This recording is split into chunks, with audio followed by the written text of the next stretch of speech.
A conservation group on Wednesday named the Mississippi River the most endangered river of 2025. Now, the group cites threats to abolish FEMA, which plays a key role in federal flood management. American Rivers, a nonprofit environmental advocacy group, says the river in recent years has faced increasingly frequent and severe floods. The Mississippi River, America's second largest river, hit historic low levels. Barges were stranded in mud and sand. The Coast Guard imposed waterway restrictions. Near Memphis, depths fell below 3 feet, levels not recorded since monitoring began in 1872. More than 120 vessels and 1,800 barges backed up along critical shipping corridors. What should have taken centuries of natural geological change happened in just 18 months. And, one thing we mentioned there is how this low water level is threatening the economy, specifically the U.S. supply chain. Tell us about that.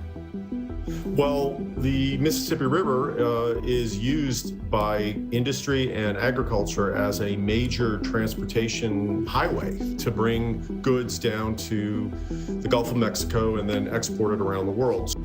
The river that carved the center of the continent and powered American industry suddenly looked fragile, almost skeletal, in places where water once towered overhead.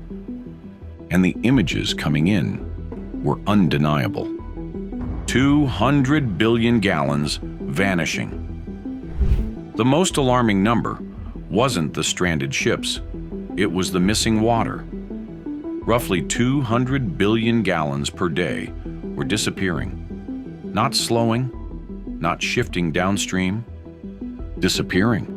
Drought along the entire length of the Mississippi, with parched riverbed from Wisconsin to Tennessee. Thousands of people flocking to Tower Rock in Missouri by foot. The historic low levels on the Mississippi River coming at the absolute worst time for farmers.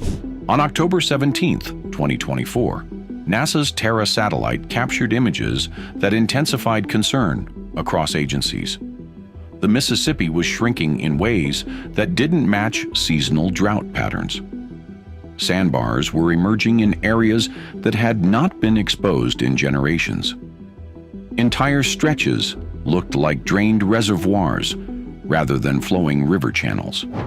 Of a water harbor off the Mississippi, this isn't the only dry riverbed in the region. The Missouri, the Ohio have drought, and all of the barges that you see behind me, that's the real issue, is that they need the water now. They actually needed it a month ago, and unfortunately those prices are going to keep going up, and the forecast, we have the forecast here for the next 3 months, does not favor any extra rain or above average rain.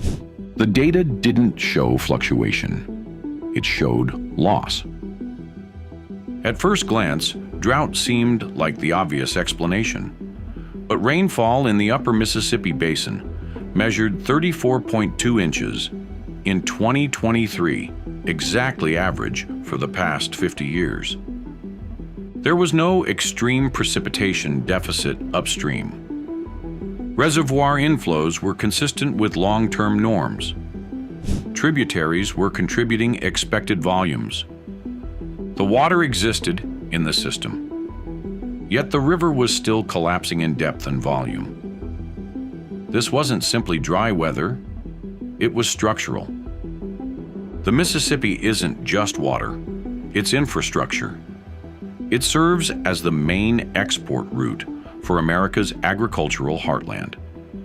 It supports $400 billion in industry and 1.3 million jobs. Soybeans, cotton, all kinds of crops that are there, and they're looking to make a killing to do very well this year, but they're all getting stuck because there isn't, these water levels have caused the barge system, which is used to transport all this stuff, to really grind to a halt. They're still able to move some goods, but it's much less than they expected, and it's becoming much more expensive.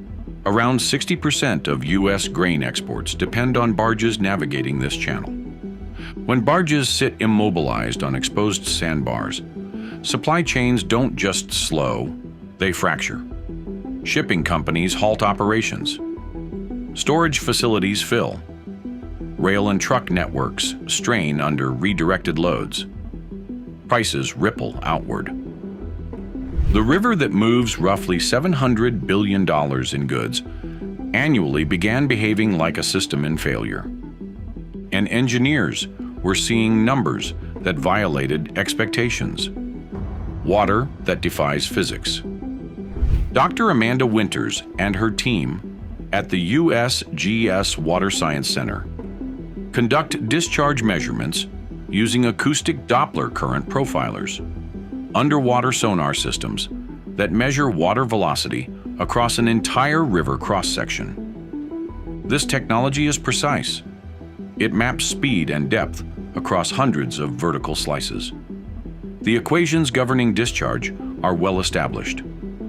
Water in equals water out, minus evaporation and documented human use. That's not a theory. That's hydrology. The climate crisis is also top of mind for many voters. The Mississippi River is at historically low levels, which could impact the food supply and our wallets. Mighty Mississippi River I'm along the Mississippi River bank because it's at a historic low. is the measly Mississippi. Where I'm standing normally is underwater. Within the last month, at least 5 river gauges bottoming out to the lowest level since records began as early as the 1890s. But the Mississippi wasn't following it. Water entering the lower Mississippi at Memphis measured 312,000 cubic feet per second. Based on historic travel time and tributary input, roughly 340,000 cubic feet per second should reach Baton Rouge about 7 days later. Instead, instruments recorded only 287,000. That meant 53,000 cubic feet per second vanished over 600 river miles. That's about 34 million gallons per minute. To put that into perspective, it's equivalent to the entire flow of the Colorado River disappearing continuously, without trace. Lend itself to rain in this region. You mostly need it in the Missouri River Valley and the northern Mississippi, and it's not looking like it would happen that quickly. So this could be a problem, Diane, all the way through winter. And Ginger, the low river levels making it hard for the barges to get downriver. I mean, that's a big enough impact in and of itself. Dr. Winters assumed instrument failure. Sensors were recalibrated. Duplicate passes were conducted. Independent labs validated equipment. Every test confirmed the same deficit. By December 2023, losses rose to 89,000 cubic feet per second. By March 2024, they reached 143,000. The loss wasn't stabilizing, it was accelerating. No tributary reduction explained it. No upstream diversion justified it. No spike in agricultural extraction matched it. Engineers monitoring flow between Cairo, Illinois, and Baton Rouge reached the same conclusion. Water entering Cairo simply wasn't arriving downstream. It wasn't delayed. It wasn't rerouted. It was gone. And according to the law of conservation of mass, matter doesn't vanish. It must transfer. So where was the Mississippi transferring 200 billion gallons per day? Water levy in the Mississippi River to try and prevent salt water from threatening drinking water.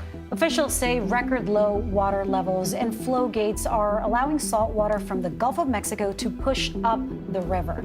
Sections of the Mississippi River are plunging to a level not seen in more than 30 years. Along with threatening drinking water, experts say the unprecedented drop could also impact the U.S. supply chain and the economy. The emergency that stayed quiet. In April 2024, the Army Corps of Engineers convened an Emergency Technical Review Board.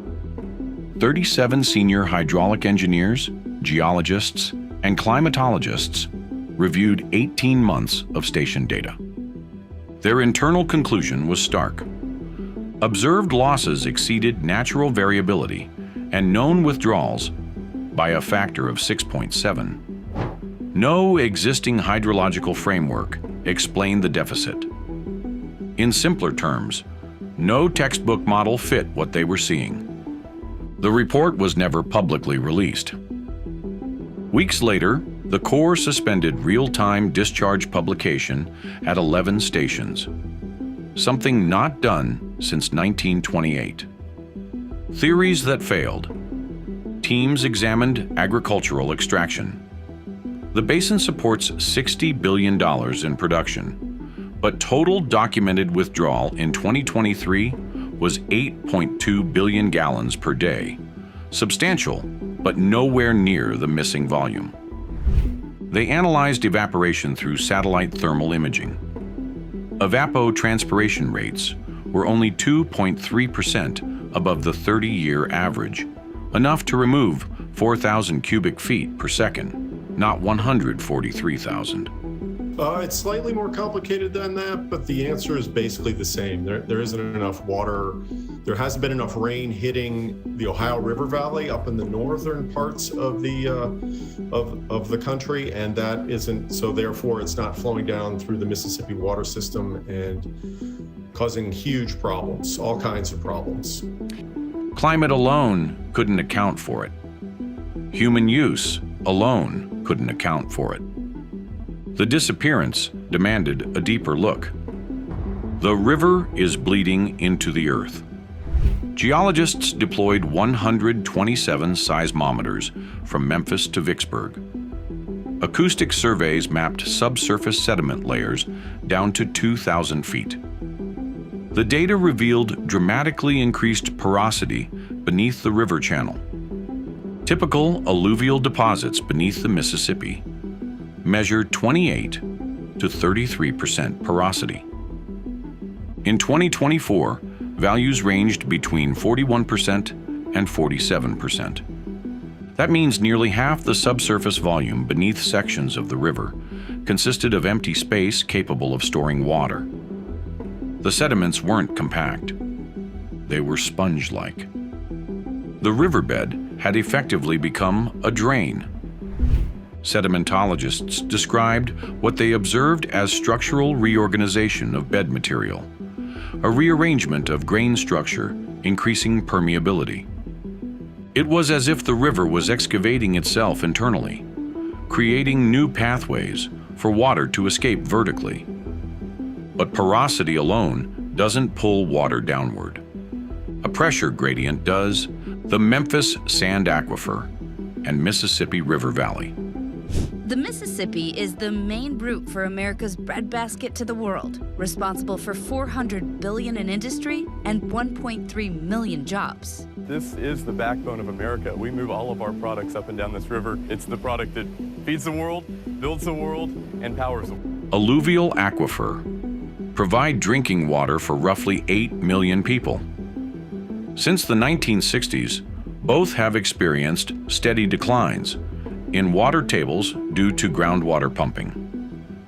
By 2024, average levels were 23 feet lower than in 1990. Lower groundwater pressure creates suction. Combine increased sediment porosity with reduced aquifer pressure, and the result is accelerated recharge. The Mississippi wasn't evaporating. It was recharging underground at catastrophic rates.